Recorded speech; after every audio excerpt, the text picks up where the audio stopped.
प्राचीन काल में एक शांत गांव में एक बूढ़ी दादी रहती थी। हर रविवार वो तड़के सुबह उठकर अपने दिन की शुरुआत करती। कुएं से स्नान करके वो खुद को पवित्र बनाती। फिर वो घर लौटकर अपने आंगन की सफाई के लिए तैयार होती। दादी गोबर लाकर आंगन को लीपती ताकि घर शुद्ध और पवित्र बना रहे। उसी पवित्र आंगन में वो भगवान सूर्य की पूजा करती। फिर मिट्टी के चूल्हे पर सादा भोजन बनाती। भोग लगाकर विनम्रता से सूर्यदेव का आशीर्वाद मांगती और भोग अर्पण करने के बाद ही स्वयं भोजन ग्रहण करती। सूर्यदेव की कृपा से उसका जीवन शांत, सरल और संतोष से भरा था। धीरे धीरे उसके घर में धन और अनाज बढ़ने लगा। यह देखकर पड़ोसन के मन में ईर्ष्या की आग जलने लगी। वो दादी को हर दिन शक और जलन भरी निगाहों से देखती। दादी के पास गाय ना होने पर भी हर रविवार गोबर कहाँ से आता है, यही बात उसे खटकती।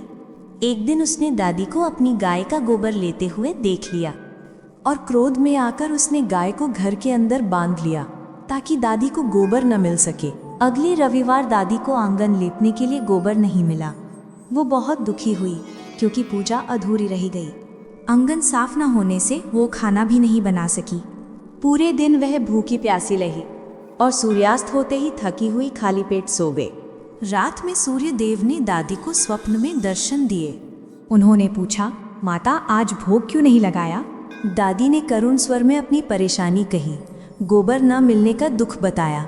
सूर्यदेव उसकी भक्ति से प्रसन्न हुए और उसे एक दिव्य गाय देने का वरदान दिया। सुबह दादी ने देखा आंगन में एक सुंदर दिव्य गाय खड़ी थी। ये देखकर पड़ोसनियों और अधिक जलने लगी। जब गाय ने सोने का गोबर किया, पड़ोसन की आंखें फटी की फटी रह गईं। दादी को न देखकर वह चोरी से सोने का गोबर उठाकर ले गई। एक दिन तेज आंधी चली, पूरा गांव हिल गया।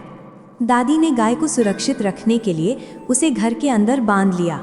अगले ही सुबह उसने पहली बार सोने का गोबर देखा और आश्चर्य से भर उठी। धीरे धीरे सोने के गोबर से दादी सुखी और समृद्ध हो गई। लेकिन धन आने के बाद भी वो सभी की मदद करती रही। उधर पड़ोसन जल भुनकर राख होने लगी। उसे सोने का लोभ चैन नहीं लेने देता था। अंत में उसने राजा के दरबार जाकर झूठी शिकायत कर दी। राजा ने सैनिकों को आदेश दिया, उस गाय को मेरे महल में ले आओ। सैनिक दादी के घर पहुंचे। जब वह पूजा कर रही थी, वे गाय को लेने आ गए। दादी रोती रही, विनती करती रही, पर सैनिक गाय लेकर चले गए।